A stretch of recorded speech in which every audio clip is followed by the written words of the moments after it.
İzləyicilərimizdən gələn portfolyoların və oradakı dizayn işlərinin analizini davam etdiririk. Hər ötən videodan sonra belə müraciətlərin sayı çoxalır. Yəqin ki, belə videolar, analiz videoları artıq bizdə ənənəvi hal alacaq. Videoları qaçırmamaq üçün kanalımıza abunə olun. Videonu bəyənin, şərhlər bölməsində müzakirələrimizi aparaq və hazırsınızsa gəlin başlayaq.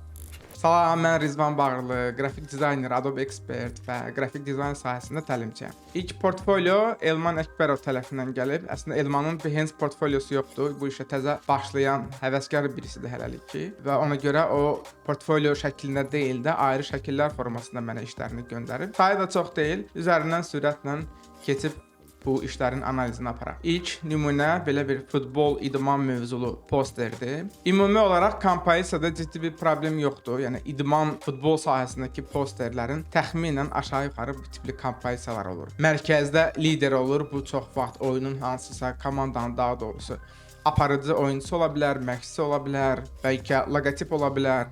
İndiki halda kubokdur və ətrafında da oyuncuları, məşhur ulduzları bu şəkildə dinamik kompozisiya formasında yerləşdiriblər. Bu baxımdan Elmanın işi də uyğundur və yeganə ilk bura baxanda diqqətimi çəkən şey oldu ki, posterin aşağı hissəsi, podval həddən artıq yüklənib, halbuki yuxarı hissədə isə kifayət qədər hava var, boşluq var. Mən bunun balansını bir balaca düzəldərdim. İndiki halda belə ilk ağlımıza sual gələ bilər ki, harı yerləşdirək də, yəni boş yeri var və Elman da haqlı olaraq yazını bura yerləşdirib. Yuxarı doğru məncə bu mərkəz hissəni biraz sürüşdürə bilərik. Əvəzində aşağıda biraz hava alınar və ya aşağıdakı 3 oyunçunu da onsuz da getdikcə filter effekti ilə, yəni tədricən maskalamaqla yoxa çıxartmışıq. Bu maska effektini biraz daha kəskinləşdirərdim, çoxaldardım ki, aşağıda bu qırmızı hissə, bu hava biraz daha çox olsun. Mətni də burada bu havalı yerdə biraz geniş yerdə yerləşdirək. Kompozisiyanı qovaq yuxarı doğru, aşağıda havanı artıraq maskın hesabına və yazını da bura yerləşdirək. Tipoqrafik hissəni gücləndirmək üçün bəlkə Road to Münixi 2 hissəyə yoxlamaq olar. Road to biraz balaca, Münih biraz daha böyük. Sanki belə tərsinə düz üçbucaq məntiqi ilə, yəni yuxarıda kiçik yazı, aşağıda isə biraz daha geniş yazı məntiqi ilə də yerləşdirmək olar. İnanmıram ki, çox da uğurlu alansın, çünki onsuz da yerimiz yoxdur. Elə bir variantla da getmək olar. Məncə ümumi mətn biraz balacalaşmalıdır ki, kənardan hava çoxalsın və təsadüfən kəşf olunur ki, burada Noise Motion'da nəsə hashtag var. Yəni o hashtag'i də biz orada görmürdük. Qırmızının üzərində yəqin ki, ağ rəngdə yerləşdirsək daha yaxşı olar. Bu kompozisiya ilə bağlı şərhlər, amma bu mövzu biraz o dramatikliyi, kobudluğu, brutallığı, biraz hətta nə bilim pozulmuş, dağılmış, cikli dizaynı sevir. Burada isə şəkillər sanki elə fotoqraf çəkib bizə göndərib, biz də kəsib kompozisiyanı qurmuşuq, amma post production dizaynın sonraki mərhələsindəki o emal etapı mərhələsi yaddan çıxıb. Ona görə yəqin ki, o idman tərzində rəngi azaltmaq, bəlkə biraz noise, şum, küy vermək, kontrastlı rəng korreksiyasından istifadə eləmək, işıq kölgə ilə oynamaq, futbolçuların kənarlarına rim light dediyimiz fotoqrafiyada istifadə olmaq, kontur işıqlardan istifadə eləməklə dinamikanı artırmaq olar. Kölgə işıq oyunları tələb eləyir, aqressiv, kontrastlı, brutal rəng korreksiyası tələb eləyir və biraz da kompozisiyanın yuxarı doğru qovulmasını tələb edir. Bu bizim möhtəşəm dizayn. Tamamdır. Məsələn, ilk diqqətimi çəkən şeylərdən biri oldu ki, sağdakı kimdir bu? Musialadır kimdir? Onun deyəsən futbolkasının rəngi çox. Ümumiyyətlə bu fotodakı, yəni bu hissə daha belə saturation'ı çoxdur, fotonun parlaqlığı çoxdur. Digərlərində isə baxımdan rəng biraz azdır. Mən digərlərini də azaldardım, bunu daha çox azaldardım. Bir də bu mərkəzdə olan bu kubokun ətraf hissələrinə kölgələri daha çox vermək olar ki, yəni sanki bir dominant obyekt var, onun yanında da futbolçular var. Onlar doğrudan da bir mühitdədirlər və həmin bu kubokunda kölgəsi düşür futbolçuların üstünə. Sonda da vinyet effektini də unutmaq lazım deyil. Yəni kənarlar tünd, orta hissə işıqlı olmaqla fokusu sanki diqqətləri tamamilə yönləndiririk bu mərkəz hissəyə. Futbolla bağlı fərqli posterlərə baxın və dediklərimi orada da görmüş olacaqsınız. İkinci slaydda belə bir tip vertikal bu posterdirmi, story dizayndırmı bilmirəm. Ümumiyyətlə Elmanın manipulyasiya ilə bağlı zövqü çox yaxşıdır. Yəqin ki, yəni bunların əksəriyyətini Photoshopda eləyib, özü eləyib bu görüntüləri, bu effektləri və bunun üçün də yaxşı foto manipulyasiya bacarıqları tələb olunur ki, Elmanda hiss olunur ki, bu çox yaxşıdır. Və əgər marağı varsa bu sahəyə, şiddətlə tövsiyə edirəm ki, bunların ardını gətirsin. İki şeyi hiss elədim. Yeni başlayan birisi olsa da Elman bir kompozisiya, foto manipulyasiya bacarıqları çox yaxşıdır. İki, tipoqrafika ilə rahat rəftar eləyə bilir. Xüsusən də sağdakı dizayndan bunu görmək olur. Yəni tipoqrafika ilə, şriftlə, mətndən rahat rəftar eləyir. Yəni istədiyi effektləri qorxmadan tətbiq eləyir. Dramatik, brutal tipoqrafika ilə eksperimentlər apara bilir. Yerinə görə kontrastlı tipoqrafika ilə işləyə bilir. Amma qüsurlar var. Məsələn, sol tərəfdəkində ilk baxışdan sanki Yapon tutaq ya da Çin heroqliflərindən istifadə olunubdu. Amma diqqətlə baxanda məlum olur ki, yox, o üslubda elə bizim roman hərflərdir. İngilis mətni yazılıb. Böyük ehtimal elə bu Şaoqili mətnində də eyni şey var. Hə, tamam, bu Asiya ab-havasını vermək üçün, Çin-Yapon görünüşünü vermək üçün bu tipli şriftlərdən istifadə etmiyorlar, amma bir yerə qədər. Həddən artıq çoxdur və biraz sonra bizi üçün, biz auditoriya üçün bunu oxumaq həddən artıq çətin olacaq. Ona görə tövsiyə edirdim ki, məsəl üçün bu vertikal Şaoqili mətndə Yapon Çin görünüşlü mətn qalsın, şrift qalsın. Aşağını isə elə adi düz bizim öyrəşdiyimiz, məsələn, bu tipli şriftlərlə də tərtib eləmək olardı. Kompozisiya bacarıqları dediyim kimi çox yaxşıdır. Çünki dramatik bir obyektimiz olur həmişə dizaynda. Diqqətimizi çəkir, sonra da yönləndirir ikinci, üçüncü dərəcəli kontentə. Burada böyük bütün kompozisiyanın üzərinə götürən bir mərkəz var. Sonra üstdən aşağı gedirik. Burada samurayımız var yəqin ki. Aşağıda isə 3-cü, 4-cü dərəcəli detal kimi də orada ordu var, döyüşçülər var və kiçik mətn var. Yəni bir yuxarıdan aşağı axıcı bir kompozisiya qura bilmişik. Möhtəşəm. Yeganə problem danışdığımız kimi yazıların biraz həddən artıq dekorativ olmağı. Sağ tərəfə gələndə isə xoşuma gəldi tipoqrafika ilə eksperimentlər. Diqqətimiz bura gedir və yenə də yuxarıdan aşağı şəklin istifadəsi, bu xətlərin, xatın istifadəsi, mətn ardıcıllığı elə, yəni bu ssenari ilə də bu dizaynı izləməyə kömək eləyir. Əsas problem nədir? Çox nazik yazılar hansı ki, kontrastlı, çox detallı fotoların üzərində oxumaq həddən artıq çətin olur. İki variant var. Ya bu şrifti bir balaca qalınlaşdıraq, aşırı qalınlaşdırmaq da lazım deyil. Yəni bir şriftin light versiyasıdırsa, lightdan yuxarı gələn regular mediumla bu hissəni tərtib eləmək olardı. Əlavə olaraq da gücləndirmək üçün bəlkə Photoshopda yüngülvari bu hissələri tündləşdirmək olardı ki, fonla yazı arasındakı kontrast artsın.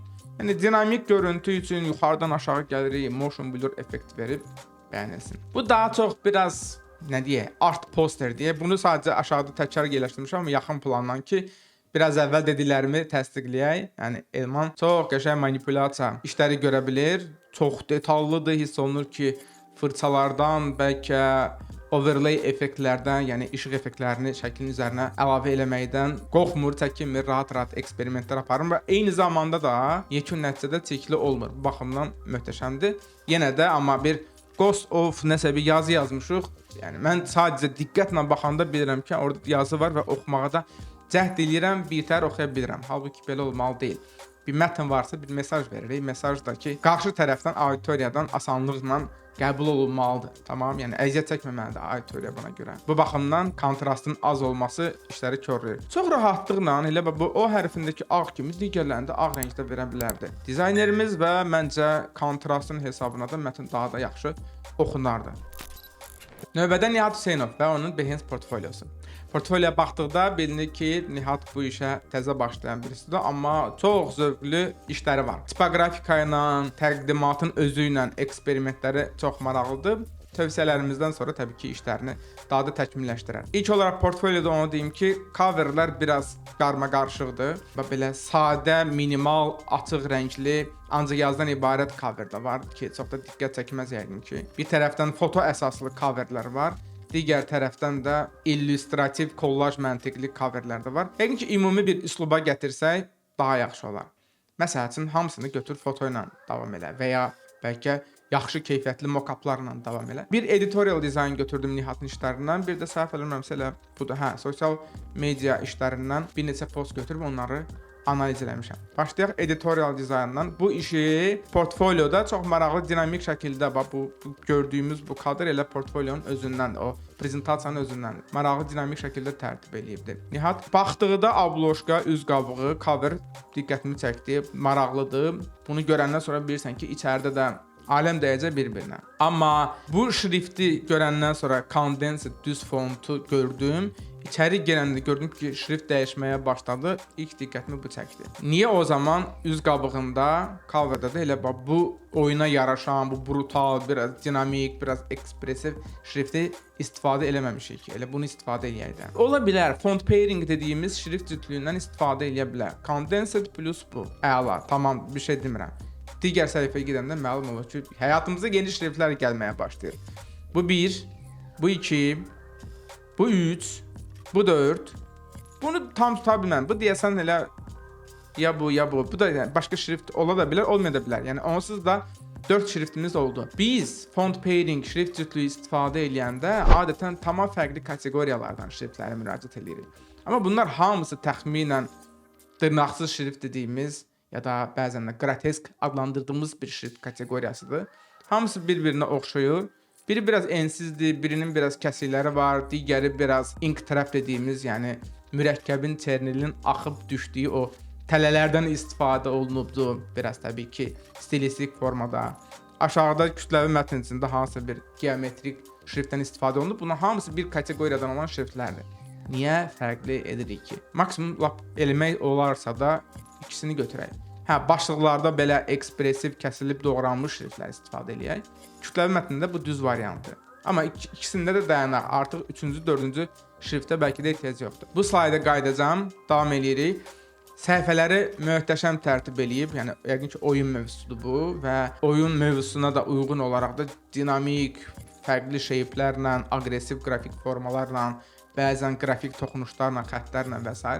eksperimentlər aparıb. Hətta tipoqrafikada da arxa plana kontur mətnlər yerləşdiribdi. Əla. Bu hissə tərtibat super. Kaş ki bunu görməsəydi. Justified dediyimiz hər iki tərəfdən mətnin düzləşdirilməsi bir klassik kitab tərtibatıdır. Bu aləmin qarışdığı bir-birinə partlayış, kəsmək, doğramaq düz səliqəli mətn. Bir-birinə biraz uyğun gələn bir tərtibat forması deyil. Left align dediyimiz mətni sol tərəfdə nizamlayıb sağ tərəfdə dalğalandırsaydı bəlkə daha yaxşı olardı. Bəlkəsiz. Yəni bu mövzuya ideal yaraşardı.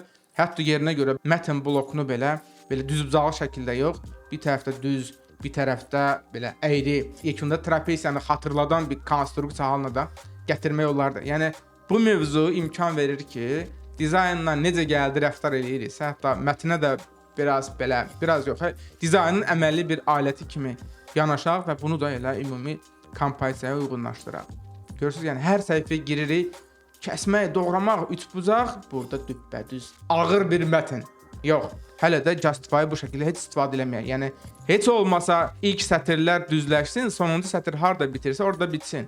Sonuncu sətri də full Justify dediyimiz, yəni sonuncu sətri də axıra qədər dartmaq elə də yaxşı bir fikir deyil. Bu proyektdə gördüyüm ən zəif hissə bu hissə oldu. Bir də şrift ölçülərini səhifədən səhifəyə dəyişməzdim. Kütləvi mətndə müəyyən bir şrift ölçüsü təyin eləmişiksə, elə oyunla da gedək. Birində böyük olsun, digərində daha böyük, üçüncüsündə mətn çox deyə daha balaca yox.